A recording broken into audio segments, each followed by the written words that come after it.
Bonjour madame, bonjour monsieur et bienvenue sur le plateau de Dialogue. Chaque semaine, nous sélectionnons un enjeu de société, un enjeu culturel, un enjeu économique. Nous essayons d'en mesurer l'importance et de dégager ces perspectives avec l'aide d'experts reconnus.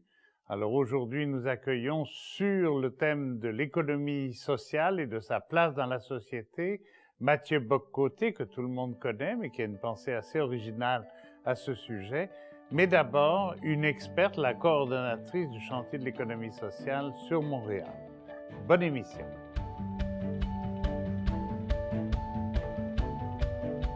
Anil Côté est agente de développement en économie sociale.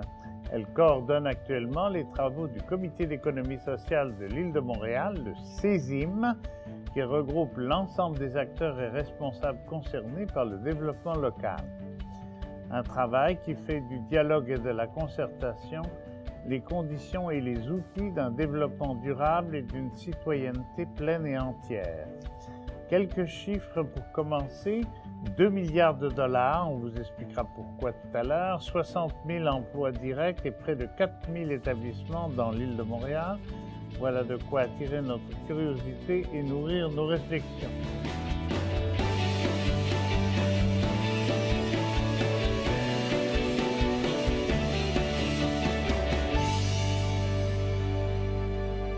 Anil Côté. Bonjour. J'espère que vous allez bien. Merci d'avoir répondu à notre invitation. Alors, la première chose qu'on va faire, évidemment, c'est économie alternative, économie solidaire, économie sociale. On retrouve pas nos petits là-dedans. Hein? Essayez de clarifier tout ça. Là. Vous êtes bien placé pour nous aider. Alors, quand on parle d'économie sociale, on parle d'entreprises qui sont collectives.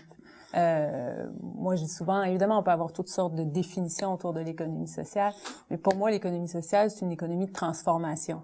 Donc, comme on dit, l'output ou les retombées qui sont prévues, c'est pas juste la production d'un service ou d'un bien, mais c'est aussi la production c'est une transformation sociale. Alors, c'est, je dirais, ce qui caractérise l'économie sociale. Quand on parle d'économie sociale, donc, ce sont des entreprises collectives, des organismes à but non lucratif, des coopératives, des mutuelles, et donc des gens qui choisissent de travailler ensemble pour répondre à un besoin d'un milieu qui est identifié, soit dans un quartier, dans un arrondissement, dans une ville, et à ce moment-là, se donnent des moyens de dire comment on résout ce problème-là.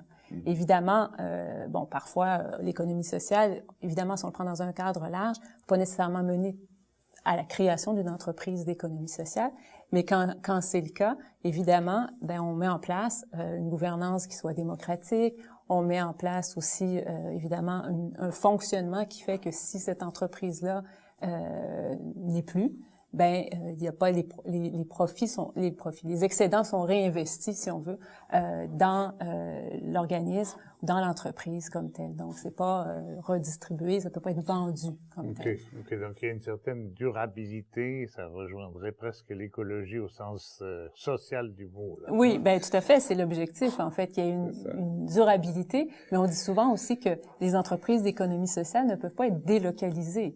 Parce que, évidemment, elles répondent à un besoin dans une ville, à un moment précis, pour des clientèles précises. Alors, on peut difficilement envisager de délocaliser une entreprise d'économie sociale. Ce qui n'empêche pas une entreprise d'économie sociale de se déployer, évidemment. Mais toujours dans la perspective de répondre aux besoins de sa communauté. C'est ça, mais ça peut être à but lucratif. Ça peut être, il peut y avoir des aspects business là-dedans. Oui. Hein? Oui, c'est ça, hein, parce que souvent on pense que c'est le non lucratif, c'est de la charité modernisée, c'est pas ça du tout. Hein? Non, il faut bien faire la distinction. Il y a de la vente de produits et services. Les gens qui y travaillent sont rémunérés. Souvent, on nous pose cette question-là. Alors, oui, c'est possible et c'est une business. Moi, je dis souvent, les entreprises d'économie sociale ont les mêmes défis qu'une PME. Donc, comment tu fais grandir ton entreprise, tous les défis qu'on peut penser d'une petite, moyenne entreprise. Mais en plus, elles ont une mission sociale à financer pour évidemment arriver à remplir et à répondre aux besoins des populations concernées. Mais c'est pas du tout, au contraire, c'est pas du tout de dire ben voilà, c'est pas possible de faire vivre cette entreprise-là. Au contraire, on vise une rentabilité et à ce moment-là, s'il y a des excédents, ben c'est réinvesti dans l'entreprise et donc à répondre à la mission sociale, qu'il s'agisse par exemple de desservir des clientèles qui sont plus vulnérables, de permettre l'intégration en emploi, d'avoir des programmes de médiation culturelle ou de protection de l'environnement. Donc c'est toujours dans une perspective de servir ta mission sociale. OK. Quand on comparerait, tout à l'heure je parlais de la charité, mais on peut penser aussi au service public. Alors, il y a une nuance à faire, hein. C'est pas un service public, c'est pas non plus une société, une PME avec des actionnaires propriétaires. Donc, il y a une spécificité à l'économie sociale. Hein. Tout à fait. Et en fait, ça n'empêche pas l'État de jouer son rôle et aussi de remplir ses obligations. Parce que, évidemment, on pourrait dire qu'il y a trois grands acteurs, là, je dirais. Il y a évidemment, on l'a dit, l'État, il y a le secteur privé également, et il y a aussi l'économie sociale qui est une façon d'entreprendre autrement et de répondre à des besoins. Et je pense qu'en ce sens-là, c'est une partie intégrante de l'économie et on l'oublie souvent, mais ça n'empêche pas que l'État a son rôle à jouer, le secteur privé également, puis l'économie sociale, ben, c'est une façon d'entreprendre autrement. OK, c'est le troisième pied de la chaise, si j'ose dire. Troisième pilier, si on pourrait dire. Troisième pilier. Pourquoi il y en a qui appellent ça solidaire ou alternatif? Ben, je vous dirais que ça dépend des pays, ça dépend oui, ça dépend en fait de comment les gens le perçoivent. Au Québec, on va surtout parler d'économie sociale pour l'entreprise collective. Bon, parfois on parle d'économie sociale et solidaire, beaucoup plus en France, par exemple. Après, il y a aussi des nuances, comment les gens intègrent ou pas ces notions-là. Parce qu'il y a une grande mouvance actuellement autour de l'entrepreneuriat social, justement. Et ben souvent, on inclut les entreprises collectives dans cette grande mouvance-là de l'entrepreneuriat social, mais on va aussi joindre, par exemple, des entreprises, qu'on pourrait dire des entreprises privées classiques, qui souhaitent avoir un impact social, mais qui sont pas forcément collectives. Ah, okay.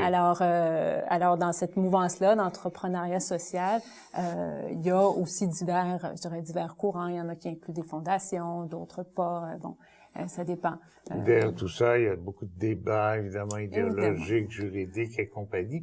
Si on donne tout à l'heure, j'ai donné quelques chiffres, vous les corrigerez si vous le voulez, mais ça donne quoi? Sur l'île de Montréal, il y a combien de gens qui travaillent, par exemple, au total? Combien de travailleurs, à peu près, là? En fait, l'économie sociale maintient et crée, donc, plus de 60 000 emplois. En fait, ça, c'est énorme.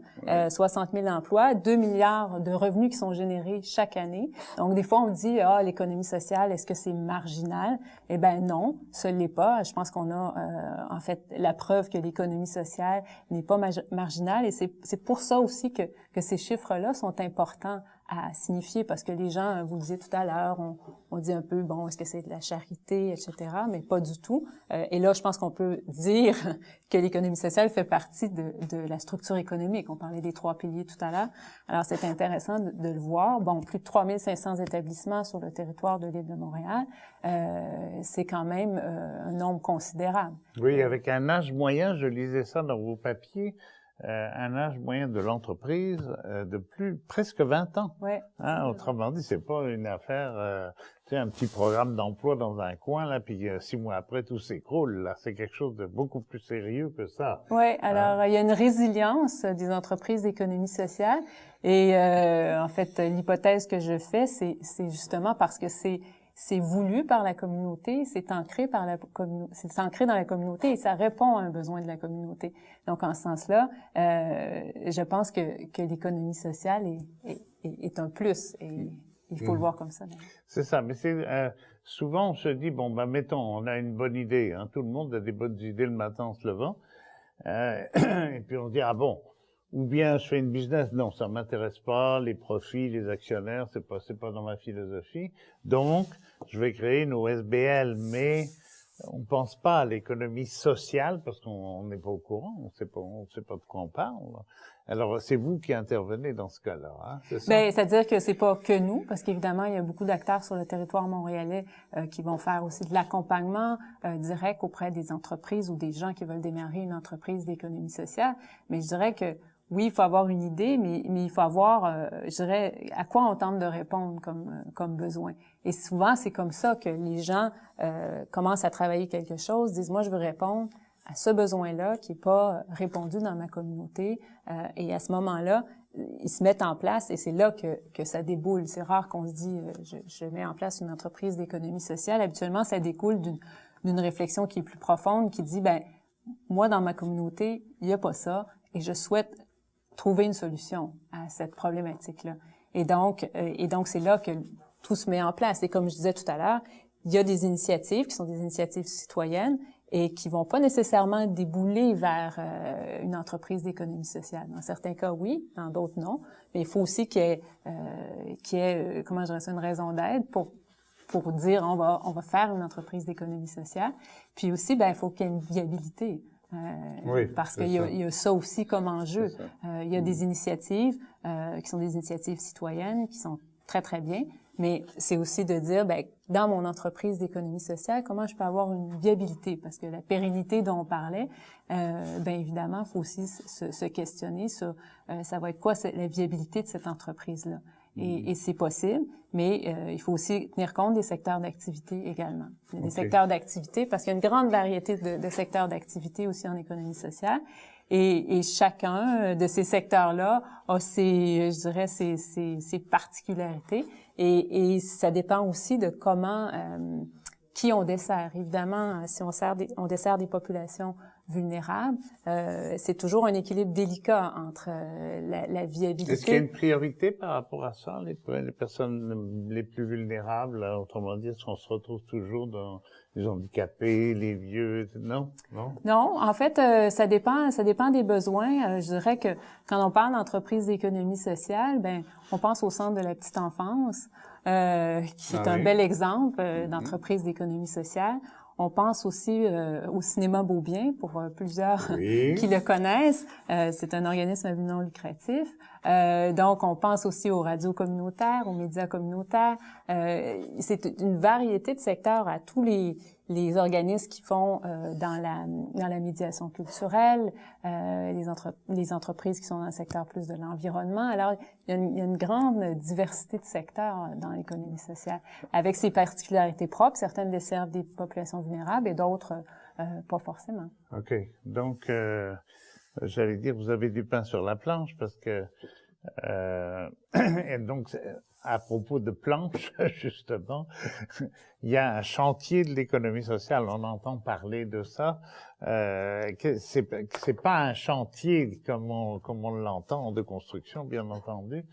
Est-ce que c'est un bureau de ressources techniques? C'est quoi? Comment ça se structure? Ben, comment ça structure l'économie sociale? Ben, en fait, le chantier de l'économie sociale est un organisme, je dirais, de représentation et de promotion, je dirais, au niveau québécois de l'économie sociale. Par ailleurs, le chantier de l'économie sociale, c'est donner, dans ces régions, des interlocuteurs privilégiés, donc des organismes comme le Comité d'économie sociale de l'île de Montréal, mais ce qu'on appelle des pôles, si on veut, des pôles régionaux dans chacune des régions du Québec. Et donc, nous, notre mandat est vraiment à l'échelle régionale, donc l'échelle de l'île de Montréal.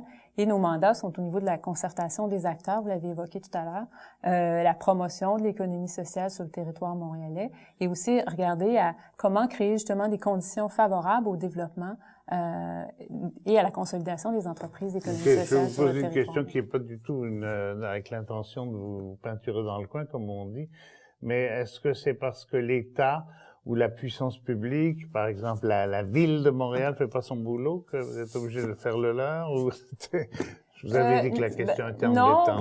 Non, mais en fait non, parce que je vous dirais que la volonté même d'avoir un comité d'économie sociale de l'île de Montréal, il existe depuis, en fait, ce comité existe depuis 97. Et c'est venu d'une volonté du terrain. Donc, c'est venu des acteurs du terrain, des entreprises d'économie sociale qui souhaitaient avoir un espace où se rencontrer, se concerter pour faire avancer les réflexions sur l'économie sociale, se dire comment on peut agir sur le territoire montréalais, comment on peut mettre nos efforts ensemble pour promouvoir l'économie sociale. OK, mais la Ville de Montréal aurait pu dire, ben, c'est mon boulot d'animation citoyenne, c'est moi qui vais régenter le développement et puis accueillir les citoyens, les écouter puis leur donner des outils. Il y a une distinction à faire. Ben oui, mais en même temps, je pense que le véhicule pour les entreprises d'économie sociale d'avoir un espace de concertation demeure. Et ça n'empêche absolument pas la Ville de Montréal ou d'autres acteurs de dire on souhaite s'investir en économie sociale. Mais je pense que pour les acteurs du milieu, d'avoir un lieu où tous les secteurs d'activité sont représentés, parce que souvent, on l'a dit tout à l'heure, c'est très vaste comme secteur. Et donc, de dire, ben comment on peut travailler puis faire avancer ces réflexions-là? Parce que les réflexions ont aussi avancé depuis une quinzaine d'années. OK, puis je suppose que justement, ce que j'appelle la puissance publique, je sais pas si on devrait l'appeler encore comme ça fait un peu désuet, mais ils sont à vos tables, justement. Ils sont là, hein, comme... Oui, OK. Ils contrôlent pas, mais ils sont participants. Oui, parce qu'en fait, le propre de ces pôles régionaux ou du Comité d'économie sociale de l'île de Montréal, c'est d'un espace de concertation. Donc oui, on est formé majoritairement d'entreprises d'économie sociale, mais on a aussi les acteurs qu'on dit de soutien au développement de l'économie sociale. Donc ça inclut la Ville de Montréal, ça inclut les organismes de soutien, PME Montréal, ces nouveaux organismes qui ont été mis en place pour tout ce qui touche le soutien à l'entrepreneuriat, au soutien direct, à la mise sur pied d'entreprises. Donc, ces acteurs-là sont là, et même aussi les ministères et d'autres, parce que justement, si on veut faire avancer l'économie sociale, ben il faut aussi que les acteurs qui sont concernés et qui se préoccupent d'économie sociale soient autour de la table. OK. Je vais prendre un exemple. Le pont Champlain, ça aurait pu relever de l'économie sociale, le futur. Ça aurait été bien. Oui, mais c'est ça. C'est pour essayer de placer les choses. Parce que tout à l'heure, on parlait de milliers d'entreprises. C'est des micro-entreprises, beaucoup, hein? Pas toutes. Il y a quand même des entreprises qui emploient 70 personnes, une centaine de personnes. Donc, c'est pas que des micro-entreprises. Mais pour prendre votre exemple du pont Champlain, moi, je dis souvent qu'il y a beaucoup de créneaux encore à développer en économie sociale. Et pourquoi pas, comment je dirais ça, rêver aussi d'avoir des entreprises d'économie sociale qui sont peut-être dans des secteurs auxquels on pense moins. Mais dans le fond, l'économie sociale pourrait être dans tous les secteurs d'activité. Est-ce qu'ils sont venus vous chercher, pas vous personnellement, mais est-ce qu'ils sont venus vous interroger, vous inviter? Pour le pont Champlain? Oui, par exemple. Hein, non, pas pour le pont Champlain. Non, ou pour un aménagement d'aéroport, je sais pas, moi, il y a... Non, mais en fait, faut quand même dire qu'il y a certains grands projets aussi qui se développent où, oui, on vient chercher l'économie sociale pour réfléchir à ces projets-là. On pense notamment au projet d'habitation communautaire, où on va réfléchir des projets avec des entreprises d'économie sociale, que ce soit les groupes de ressources techniques en habitation ou d'autres. Donc, il y a des grands projets qui se développent où on vient voir l'économie sociale et ça, c'est génial parce qu'en fait, on souhaite ça évidemment davantage que l'économie sociale soit interpellée dans les grands projets. Je pense que c'est ce qu'on souhaiterait. Okay. Et après, qu'il y ait des entreprises d'économie sociale qui se développent dans des secteurs comme la construction, comme moi je me dis pourquoi pas. OK. Mais la tendance actuelle, il nous reste à peu près une minute, mais la tendance actuelle, c'est pas tout à fait aussi euphorique, hein. J'ai l'impression l'État de M. Couillard, on va dire grosso modo, coupe dans les CPE, coupe dans l'État-providence s'il reste quelque chose de cette providence-là. Coupe carrément même les structures comme les CRE dont vous dépendiez en partie. Dans ce climat-là, c'est votre survie qui est menacée ou quoi? Ben c'est sûr que c'est pas simple, mais je pense qu'il faut essayer de voir comment on peut justement développer encore davantage l'économie sociale. Il y a tout de même un plan d'action en économie sociale, un plan d'action gouvernemental en économie sociale. Et je pense que, on en parlait tout à l'heure de la résilience de l'économie sociale. Je pense que, encore une fois, il faut faire montre de cette résilience-là.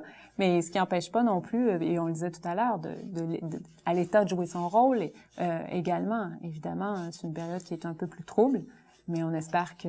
Oui, puis ils coupent aussi dans l'État et tout ce qui les intéresse, c'est l'entreprise privée. Donc, vous êtes considéré... Vous êtes obligé de vous battre. Autrement dit, c'est un travail militant aussi. Ouais. C'est pas juste un travail technique ou juridique. Hein? Oui, tout à fait. Mais c'est aussi un positionnement. Je pense qu'il faut continuer de parler de l'économie sociale. Il faut continuer de le promouvoir et aussi de démontrer que c'est possible aussi de créer des entreprises d'économie sociale dans des secteurs auxquels on pense pas. Et ça, je pense que autant dans les secteurs technologiques que dans les secteurs de la construction ou autres, je me dis pourquoi pas. Et à ce moment-là, ce serait justement les gens qui seraient au cœur de cette révolution-là ou au cœur au moins de ce développement-là. Vous avez lâché le mot de révolution, ça va certainement nous amener à compléter le débat peut-être à un niveau politique. Merci beaucoup pour cette entrée en matière qui nous a campé le paysage. Et puis, je vais aller à la rencontre de Mathieu Bock-Côté pour la deuxième entrevue de cette émission. Merci. Bonjour, Monsieur Bock-Côté. Bonjour.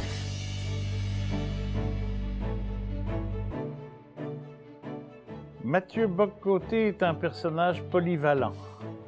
Sociologue, enseignant, journaliste, essayiste, il est présent sur bien des tribunes, médias publics ou médias sociaux.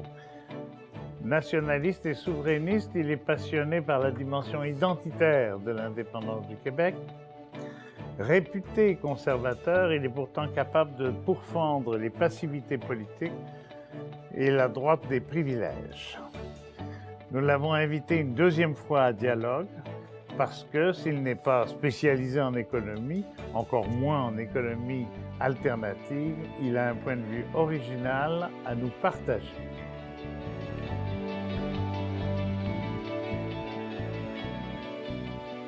Est-ce que cette biographie, M. Bock-Côté, vous satisfait? Je vais la reprendre en toutes circonstances. Oui, je vous donnerai la copie. Je me reconnais parfaitement. Bon. À quoi sert l'économie sociale, puis quel est son rôle dans la société d'aujourd'hui? C'est un peu ça, le cœur de notre rencontre et l'objectif. Je vais commencer par un cas que tout le monde connaît, et encore sûrement va faire jaser dans les chaumières au moment où cette émission sera diffusée. C'est le cas Bombardier.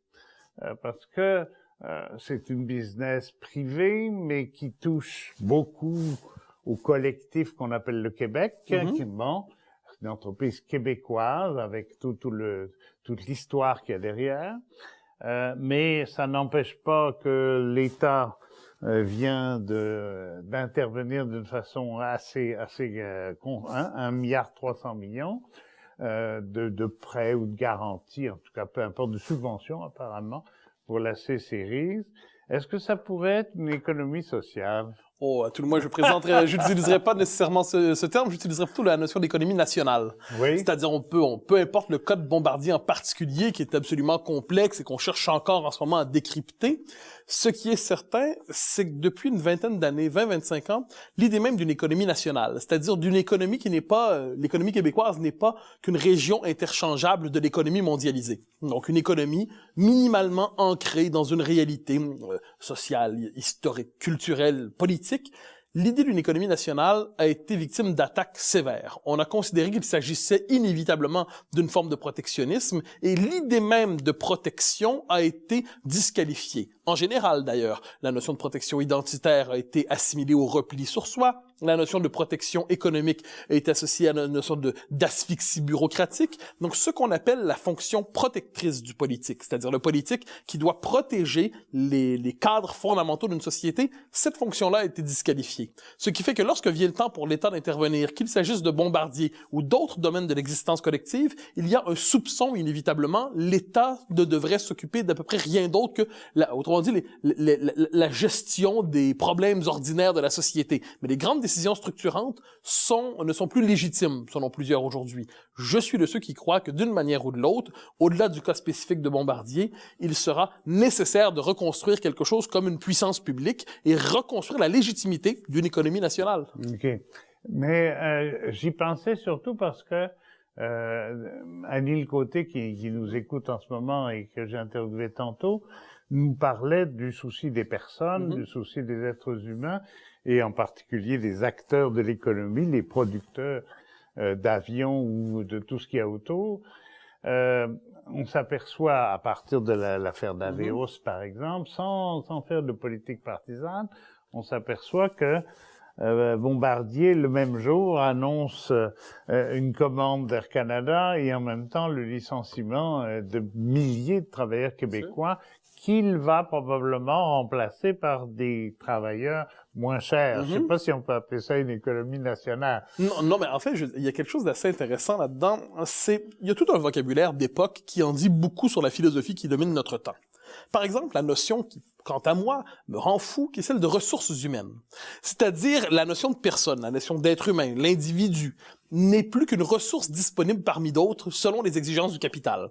Et on a souvent cette idée un peu particulière, c'est qu'il y a une réduction de l'humain, donc à sa part la plus limitée, la plus petite, donc la ressource humaine disponible pour l'entreprise, et à partir de là, on demande à cette ressource disponible d'avoir une disponibilité pour circuler à travers le monde selon les exigences du capital mondialisé. Donc l'individu déraciné, l'individu qui n'a plus d'ancrage, l'individu qui est coupé de sa famille, de sa communauté, de son pays, de sa langue, de sa culture, et on lui dit « suis les exigences du capital, car tel est aujourd'hui le visage de l'émancipation individuelle ». Je crois que de ce point de vue, je parlais tantôt d'une économie nationale, mais allons plus loin, je pense que cette figure anthropologique de l'individu hors sol, vous savez, un individu flottant, un individu disponible pour toutes les entreprises de reconstruction identitaire ou économique, cette figure d'un individu hors sol, c'est l'autre nom d'une mutilation intime de l'être humain. Alors, on redécouvre aujourd'hui, mais ça prend du temps à redécouvrir ça, ça ne se fait pas par une ou deux décisions politiques, on redécouvre la nécessité d'ancrer l'individu dans des communautés. De ce point de vue, ce qui contribue à renouer avec cette philosophie des ancrages me semble nécessaire. Et inversement, la figure d'un individu hors sol et détaché de toute appartenance, ça me semble une figure assez terrifiante et il y a un certain culot idéologique lorsqu'on nous présente ça comme une émancipation. Eh ben c'est justement ça. Hein? C'est ce qui remue l'opinion, c'est que ça n'est plus québécois, c'est devenu transnational, on ne sait pas très bien. Là, ça aussi, c'est hors sol. Hein? François Legault, qui en ces matières ne se trompe pas toujours, met au cœur de son programme aujourd'hui la notion de nationalisme économique. Ouais. Pierre-Carl Péladeau le fait aussi. Du côté du Parti libéral, on est davantage dans cette logique néolibérale D'ailleurs, ce ne sont plus des peuples du point de vue du Parti libéral, souvent la philosophie libérale même. Ce sont des populations interchangeables. Ce qui fait d'ailleurs que même sur des questions démographiques, par exemple, eh bien, la question de la culture ne compte plus. Lorsqu'on calcule, par exemple, les avantages ou les désavantages de l'immigration, on le fera seulement en termes économiques. La notion de culture sera congédiée. Alors, derrière ça, quand on examine, je dirais, les fondements d'une époque, on voit les discours, les projets politiques, les partis, mais il y a derrière ça quelque chose qui mérite d'être examiné. C'est l'anthropologie derrière ça. La conception de l'être humain qui commande nos décisions politiques, qui commandent nos décisions économiques. Et quand on décide d'analyser les conflits politiques et les débats idéologiques à la lumière de cette conception de l'être humain, eh bien, on se rend compte que la conception de l'être humain qui est au cœur de notre vie publique aujourd'hui est assez pauvre. Alors, ça me fait penser à, je ne sais pas si vous savez que la direction des ressources humaines à la ville de Montréal, ça s'appelle la direction du capital humain. Ah, vraiment? Ah, c'est formidable. Il va encore plus loin. Un jour, ils diront la direction du matériel humain. Ça viendra. OK. Autre question. J'ai retrouvé ça récemment. On a vu aussi ça dans le rapport de la Fondation Broadband. En 2011, un citoyen sur 10, c'est une étude de l'IRIS, ne disposait pas d'assez d'argent pour couvrir le coût de ses besoins essentiels. On peut penser que c'est encore vrai en 2016. Et l'IRIS chiffre à 3,5 milliards à peu près les fonds nécessaires pour remonter au minimum, à ce qu'on appelait autrefois dépasser le seuil de pauvreté. Qui doit avoir là le rôle essentiel? Je crois que là-dessus, un des problèmes, je crois, d'une partie de la philosophie politique moderne, c'est de croire qu'il y existe deux entités. Il y a l'État et il y a l'économie. Et on a tendance à évacuer cette espèce d'espace intermédiaire qui est celui de la société, de la communauté. On parlait tantôt d'économie sociale. Je crois que le propre de l'économie sociale, c'est de s'insérer dans cet entre-deux. C'est-à-dire, ce n'est pas la logique du marché, mais ce n'est pas non plus l'action de l'État, bien qu'elles doivent être soutenues par l'État, par différents programmes et ainsi de suite. Évidemment, et ça, bon, j'ai pas fait carrière dans l'anticapitalisme, je commencerai pas demain, c'est-à-dire, le 20e siècle a fait la preuve qu'à tout le moins, le système économique, l'économie de marché, fonctionne mieux que les modèles alternatifs. Mais ce qu'on a oublié, cela dit, en 1989, avec la chute du mur de Berlin, c'est que le capitalisme ne fonctionne bien que s'il y a un frein. Le capitalisme ne fonctionne bien que s'il y a quelque part donc un frein pour le contenir dans ses ardeurs inquiétantes, et si de l'autre côté, il a peur un peu. Et ça, je crois que c'est cette peur qui a quitté l'esprit de nos élites économiques qui sont victimes d'une forme d'hubris économique, c'est-à-dire le marché mondialisé comme horizon de l'émancipation humaine, et n'ayant plus peur de rien, il se permet tout. Eh bien, ça, de quelle manière? Évidemment, on va pas faire un programme de peur, c'est pas la question. Mais me semble-t-il qu'on devrait, c'est paradoxal, hein? Au moment où le capitalisme était véritablement à défendre, au moment où il y avait l'Union soviétique à côté, au moment où le soviétisme était véritablement une doctrine totalitaire, à ce moment-là, l'anticapitalisme florissait. Aujourd'hui, alors que le capitalisme est tout puissant, le capitalisme n'est plus critiqué. Eh bien, je crois que de ce point de vue, il est nécessaire de le critiquer. C'est aujourd'hui qu'il est nécessaire d'être critique du capitalisme. Pas en 1972, à la rigueur, c'était une autre époque.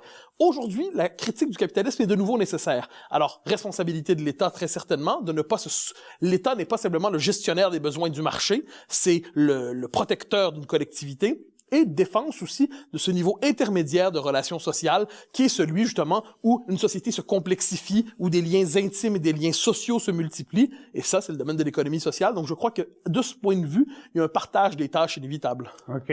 Donc, c'est ce qu'on appelle un contrat social, finalement. Oui, mais plus qu'un contrat social, je dirais là-dessus, il y a aussi une part de contrat moral. J'entends par contrat moral, c'est-à-dire il y a une exigence de dignité qui est placée au cœur de l'existence sociale.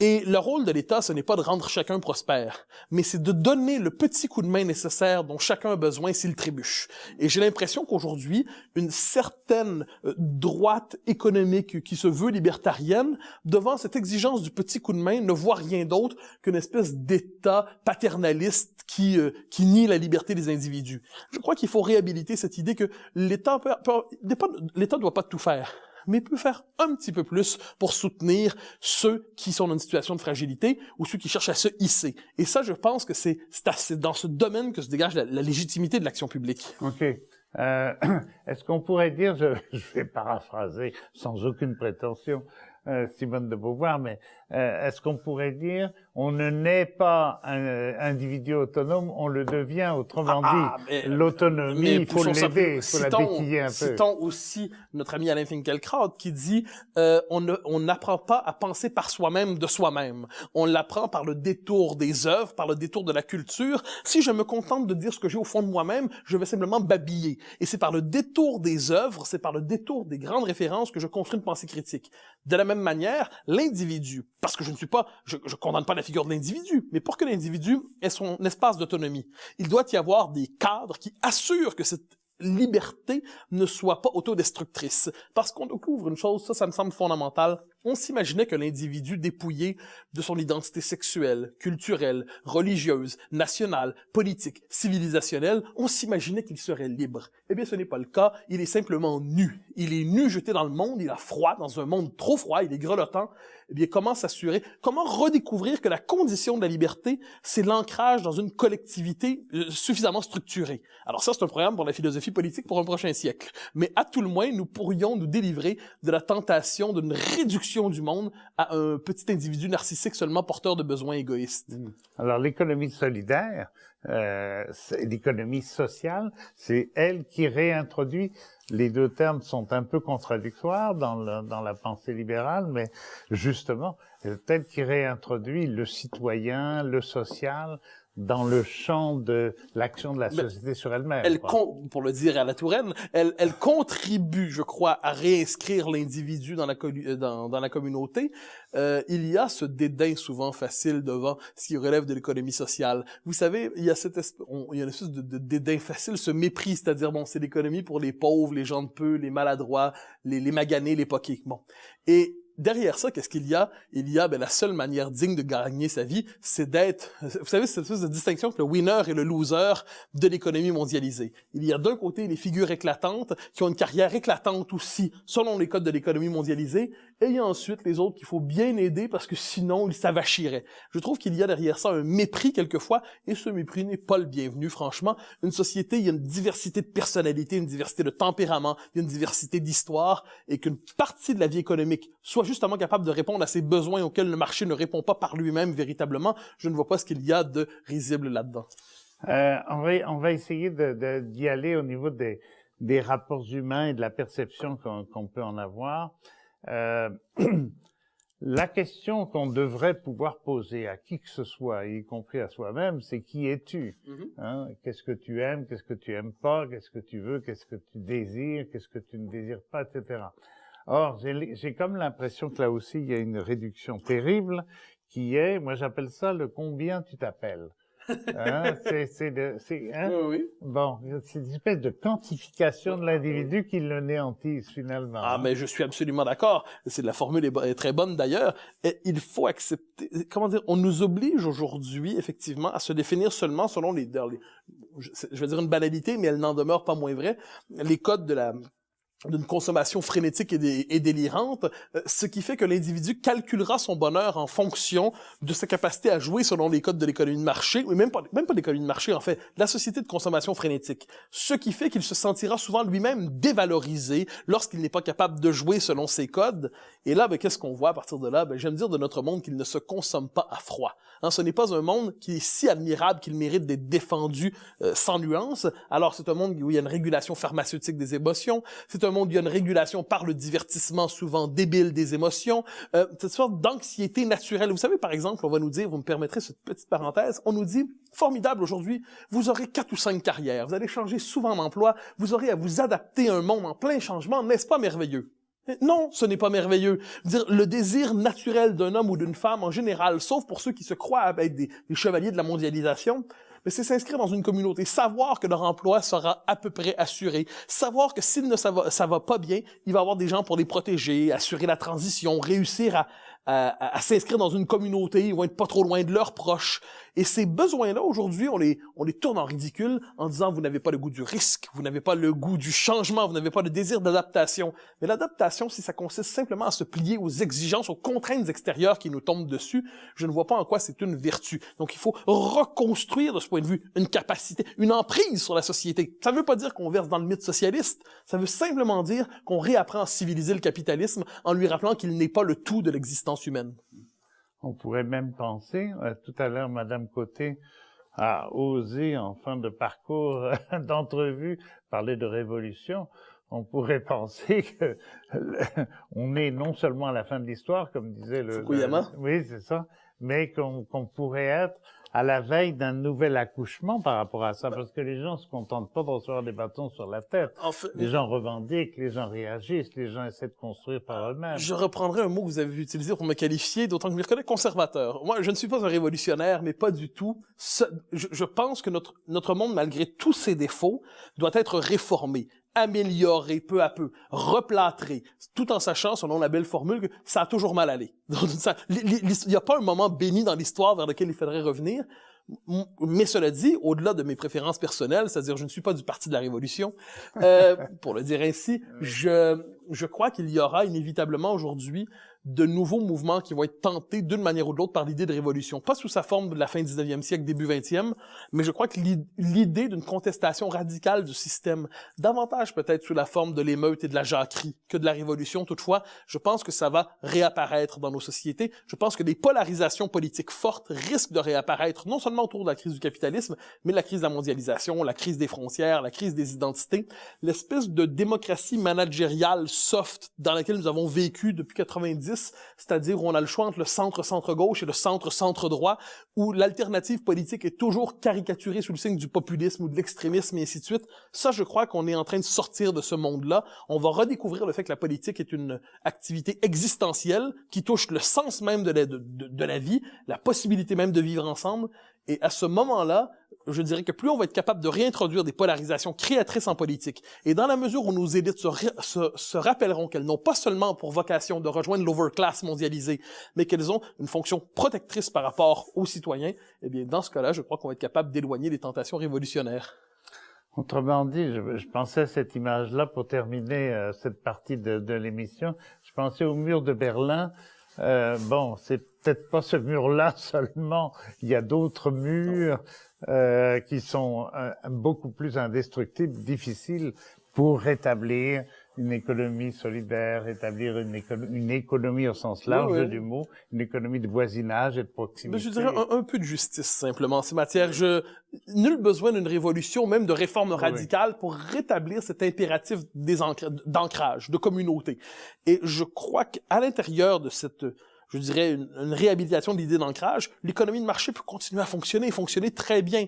Mais on a oublié ça, elle ne fonctionnait pas seule. Et même au 20e siècle, quand le camp occidental a vaincu le camp communiste, eh bien, c'est pas le capitalisme qui a vaincu le socialisme, c'est l'État-nation, la civilisation occidentale, le monde chrétien, le patriotisme occidental, la démocratie libérale, l'économie de marché. Réduire l'héritage occidental à la seule figure de l'économie de marché qui est aujourd'hui, qui se présente sous le signe de la caricature, je ne suis pas certain que c'est faire honneur à l'héritage occidental auquel je tiens tant. Merci beaucoup. Au grand plaisir. Je ne suis pas déçu, Monsieur Bock-Côté. On va poursuivre tout à l'heure, dans la troisième partie, une synthèse avec Madame Côté, si vous voulez bien. Au grand plaisir. Merci.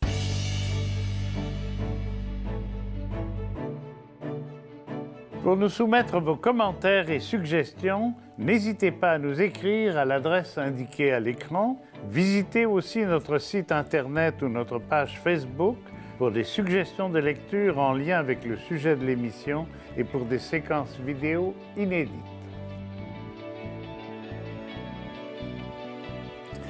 Quelle est la place de l'économie sociale au Québec et ailleurs? Alors, c'est ça qu'on va essayer de faire lever un peu plus après vos deux brillantes interventions auxquelles vous avez assisté l'un et l'autre. Je vais commencer par vous, peut-être, Anil Côté.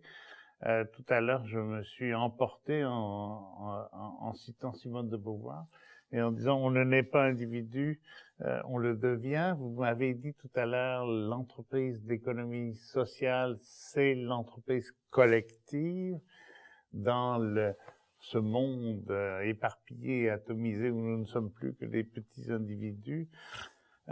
Bonne chance. Oui, mais en même temps, moi, je trouve que c'est une piste, justement, parce qu'on pourrait être très pessimiste ou même défaitiste par rapport à, je dirais, la société actuelle ou les différentes crises qu'on traverse. Mais je pense qu'il faut pas non plus se laisser prendre dans ce jeu où on dit de toute façon il n'y a plus rien à faire et justement de dire mais c'est quoi les outils à notre disposition, qu'est-ce qu'on peut faire, comment on peut se mobiliser. Et je trouve que l'économie sociale est une des possibilités, une solution et une façon d'être mobilisé autour d'un projet collectif et qui permette de répondre à des besoins de la communauté. Tout à l'heure, M. Bock-Côté mentionnait en fait, c'est comment l'économie sociale contribue à inscrire l'individu dans une communauté. Et je pense que c'est tout à fait ça. L'économie sociale, c'est comment, en fait, comme individu, je décide de dire, mais comment je peux contribuer à cette société-là? Et évidemment, ça prend toutes sortes de formes. Ça peut être de s'engager pour sa ruelle verte, pour le transport actif, le transport collectif. Il y a toutes sortes de façons de le faire, mais je trouve que c'est une réponse, je dirais, optimiste. Et pas juste optimiste, mais aussi réaliste. Parce que c'est pas proactive de dire, ben voilà, il y a des solutions, il y a des façons de faire et il y a des moyens à ma disposition. Et je trouve que en ce sens-là, ben l'économie sociale est porteur, je dirais pas juste d'espoir, parce que d'espoir pour moi c'est juste quelque chose que c'est comme si c'est justement un levier collectif. C'est un levier effectivement qu'on se donne comme collectivité pour dire, ben voilà, ce sont des besoins qui sont non répondus. Monsieur Bock-Côté le disait souvent. C'est des besoins aussi du marché, des besoins que le marché ne s'y intéresse pas.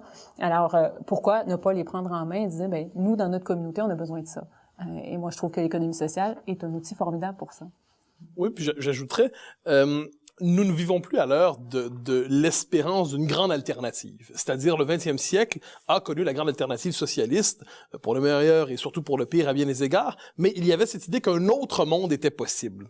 Je crois que ça ne fait plus partie de l'horizon, ou à tout le moins de la conscience collective des Occidentaux, qu'un autre monde est possible. Je crois que nous sommes dans cette idée que nous sommes condamnés à ce monde dans lequel nous vivons, et de là, il ne s'agit plus d'agir pour une espérance lointaine, un grand basculement révolutionnaire, pour quelque chose d'absolument neuf.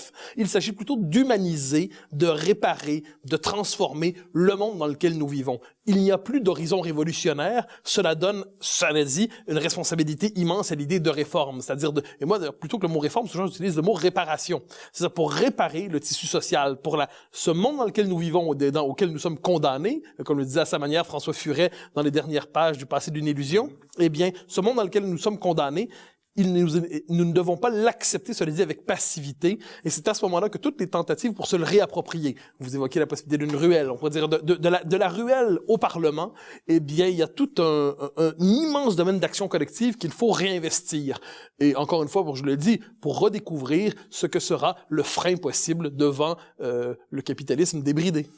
Est-ce qu'on peut dire, par exemple, parce que vous avez une formation en sciences politiques, qu'on est passé, dans la foulée de ce que vient de dire Mathieu, d'une société qui abusait très nettement de la notion de progrès, jusqu'à faire des dégâts assez considérables, par exemple en matière environnementale.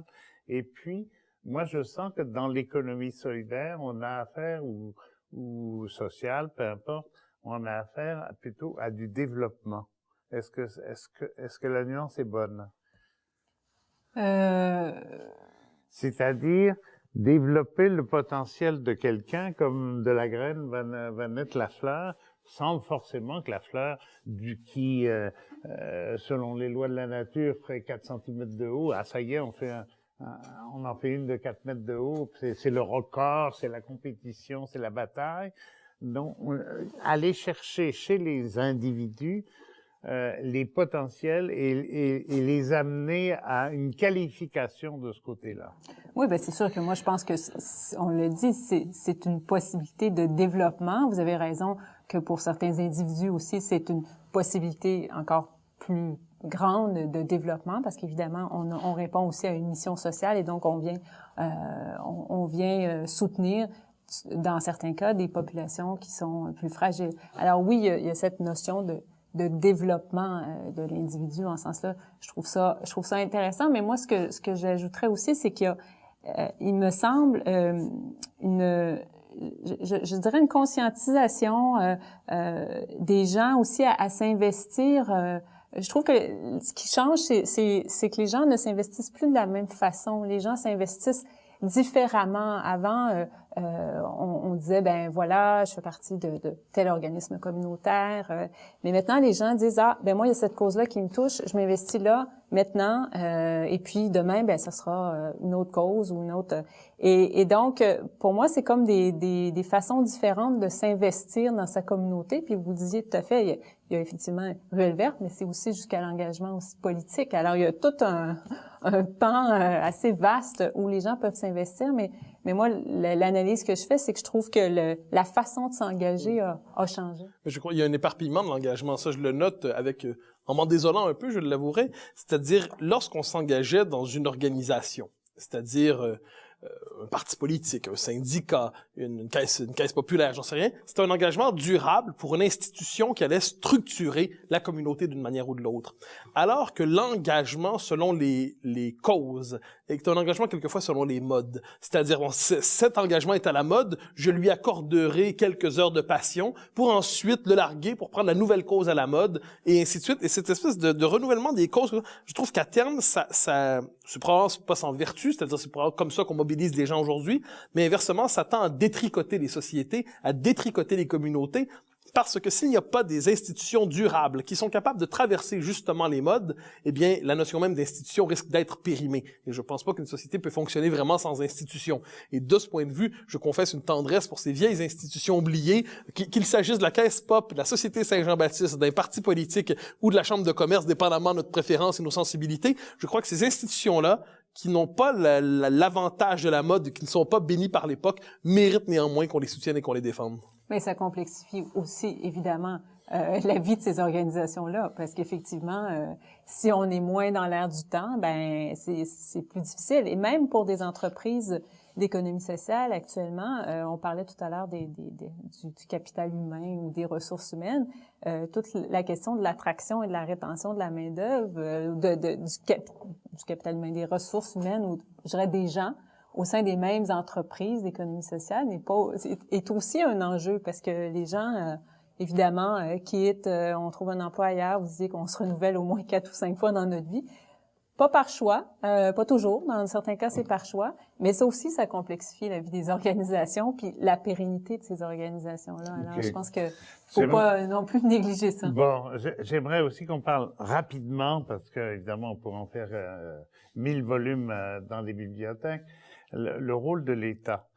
J'ai comme l'impression que, est-ce que je me trompe au niveau historique, j'ai pas assez de connaissances là-dessus, mais le champ d'activité de l'économie sociale, est-ce que c'est parvenu, entre autres, d'une critique de l'État devenu bureaucratique, devenu policier dans certains cas, même avec beaucoup de courtoisie, de l'État contrôleur, alors qu'il aurait dû rester un État animateur? Est-ce que le fait qu'il y a le troisième pied dont on parlait tout à l'heure, pas le tiers-État, là, cette fois, citoyen, ça vient pas du fait que l'État a pris une place, j'oserais dire avec un jeu de mots, trop providentielle? Ben, en fait, je crois que si on étudie dans les années 70, tout le développement de la pensée autogestionnaire, par exemple, tout ce courant qui était la deuxième gauche à certains égards en France et tout ça, ça venait de cette idée comme quoi il fallait créer du commun qui ne soit pas étatique, du public qui ne soit pas gouvernemental. Donc, reconstituer un espace d'autonomie. Hein, c'est toute l'idée d'autogestion, d'autonomie, l'autonomie des communautés, la prise en charge des communautés par elles-mêmes. Et c'est un discours qui était fort. Cela dit, j'ai tendance à croire qu'il y a quelquefois là-dedans une logique d'abandon, c'est-à-dire sous prétexte que organisez-vous vous-même, eh bien, en échange, on se déresponsabilisera. Je crois que c'est Alain Noël, mais je n'en suis pas certain, j'espère ne pas lui faire dire ce qu'il n'a pas dit, qui disait que l'économie sociale croît d'autant plus rapidement que l'État se désengage. Parce que les besoins continuent d'exister, l'État ne veut plus y répondre, à tort ou à raison. Il est possible, il y a des libéraux n'ont pas toujours tort, ils vont dire là, l'État ne doit pas s'en occuper. Eh bien, ce domaine de besoins continue d'exister, et c'est dans ces besoins qu'émerge la logique de l'économie sociale aujourd'hui. Mais j'étais là, il y a 2 semaines, dans une réunion d'un comité, une grand-messe, là, un comité local citoyen santé. Il y avait là des gens très très bien. Donc, il s'agissait de voir comment on pourrait, le fameux CIUSS de l'Est de la ville pourrait relancer son organisation au niveau politique, général, citoyen. Et ça a été pendant presque 1 heure vraiment des plaintes perpétuelles sur on n'a pas les moyens, on n'a pas les ressources, on n'a pas les crédits, on n'a pas le temps. C'était tout le temps une espèce de négation. J'ai fini par dire oui, ok, ça va, j'ai déjà entendu cette chanson-là. Mais il y a 538 000 habitants sur l'Est de Montréal, et donc il y a au moins 80 000 aînés qui sont bénévoles et potentiels et qui pourraient, si on cherchait à les mobiliser et non pas leur faire jouer à la pétanque, qui pourraient, ou au bingo, qui pourraient véritablement remplir un rôle dans l'organisation de la santé pour lesquels, justement, il n'y aura jamais les crédits mobilisables. C'est même pas pensable. Oui, évidemment qu'il y a un rôle pour ces gens-là, mais il faut d'une part qu'on fasse une place aussi à dire comment on engage les citoyens et les citoyennes, comment on leur fait une place et une réelle place aussi, parce que c'est ça votre boulot. Oui, tout à fait. Wow. Mais tout à fait. Mais en même temps, là vous parliez des CIUS et tout ça, mais mais ça aussi, c'est dans les institutions mêmes ou dans les projets qu'on a ou qu'on mène. Je vous parlais tout à l'heure des grands projets qu'il peut y avoir à Montréal. Ben c'est aussi quelle place on accorde et comment on fait cette consultation citoyenne. Moi, je pense que c'est ça aussi là qu'il faut regarder. Évidemment, après, c'est de dire comment on mobilise ces gens-là, ça c'est une chose. Mais c'est aussi quand on fait des grandes consultations publiques où on cherche à dire ben on veut trouver des solutions, ben il faut être prêt aussi à accueillir ces solutions-là et à, évidemment accepter que les citoyens oui vont donner leur avis mais veulent participer. C'est un changement de culture en fait. Hein? Il y a un économiste français un peu particulier qui s'appelle Stigler et qui vient de lancer un livre qui s'appelle L'emploi c'est fini, vive le travail. Ah bon? Je trouve ça intéressant parce que qui dit emploi dit la contrainte d'un certain système, tandis que le travail, c'est la valeur ajoutée d'une façon volontaire dans un environnement et dans soi-même. C'est une œuvre, autrement dit, c'est un ouvrage. Le retour de l'artisanat, quoi. La belle ouvrage. Mais je peux comprendre ça. J'ai cette nostalgie quelquefois, la psychologie de l'artisanat, c'est-à-dire je m'approprie ce que je fais, ça devient une prolongation de moi-même. Ouais. Reste à voir dans quelle mesure on peut généraliser ça dans l'économie contemporaine. En ces matières, je suis chez moi, réalisme et pessimisme se croisent souvent. Ouais. Mais cela dit, la logique de l'artisanat, de l'homme qui s'investit existentiellement dans son travail, qui refuse cette grande césure qui consiste à dire pendant 8 heures, je me donne à une entreprise et je rentre chez moi et je me débranche parce que j'en ai assez, cette espèce d'existence fragmentée, s'il y a d'une manière ou d'une autre une possibilité de la transcender, on accueillera la possibilité positivement. C'est ça, l'économie sociale, c'est ça aussi. C'est dans une certaine mesure remplacer les emplois. Il fallait courir après les emplois, il fallait créer son emploi dans les années 80, le plan Payet par exemple. Et puis aujourd'hui, c'est vous créez du travail, vous créez pas de l'emploi au sens on va remplir les 8 heures puis on va te donner un salaire à la fin. C'est beaucoup plus intéressant, je pense. Oui. Ça rejoint la notion de révolution. Merci pour cet échange qui a été finalement tellement nourrissant qu'il a été ultra rapide. Alors, quelques livres, en général, je les choisis parce que je les ai lus. C'est pas forcément parce qu'ils sont recommandables, mais en tout cas, moi, ils m'ont nourri. Et donc, je les amène pour simplement échanger. D'abord, les vieux de la vieille, les spécialistes de l'économie. Bientôt, ça va être des ancêtres. Hein. Jean-Louis Laville, l'économie solidaire, une perspective internationale. Il y a un chapitre sur le Québec parce qu'il y a des échanges dans la francophonie. Et puis, il a écrit aussi avec quelques autres vers un nouveau contrat social, Desclés de Brouwer, les 2 livres. Dominique Méda, ça c'est... Qu'est-ce que la richesse? Ben, la richesse, c'est Dominique Méda. Hein? Vraiment une richesse de contenu très, très intéressant. Perspective féministe, souvent, mais très, très, très novatrice. Jacques Généreux, économiste de l'équipe Mélenchon, donc c'est, on disait la gauche de la gauche, non, la vraie gauche, peut-être. C'est un économiste qui a écrit beaucoup de livres, notamment La Dissociété. Le livre s'appelle « Nous, on peut » face à l'impuissance. Bon, là, on monte de pointure un peu. Jean-Marie Haribé, qui est un économiste bordelais, et qui a écrit un livre sur la richesse, la valeur et l'inestimable. On parlait de combien tu t'appelles tout à l'heure. C'est tout à fait dans le prolongement de ça. Monsieur Rosan-Vallon a fait semblant d'écrire, mais il a regroupé un certain nombre d'esprits éminents qui s'appelle Refaire société, parce que avec Touraine, il pense que les sociétés sont mortes.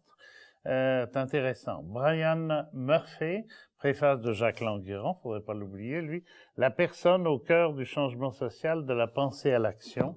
On voit tout de suite la citoyenneté se profiler là derrière. Et puis Serge Larouche, l'invention de l'économie, c'est-à-dire l'histoire de la notion même d'économie, tout à fait passionnant. Alors, écoutez, merci beaucoup pour cette participation brillante et qu'on retiendra et qui... Merci aussi à ceux qui nous ont suivis. Je pense que vous n'avez pas vu l'heure qui a passé, c'est comme moi. Ça a été assez passionnant. On se retrouve sur la toile Internet pour les 10 minutes complémentaires, site de l'émission ou site de TCF ou site du canal Savoir. Merci beaucoup. Au plaisir. Et à une prochaine fois.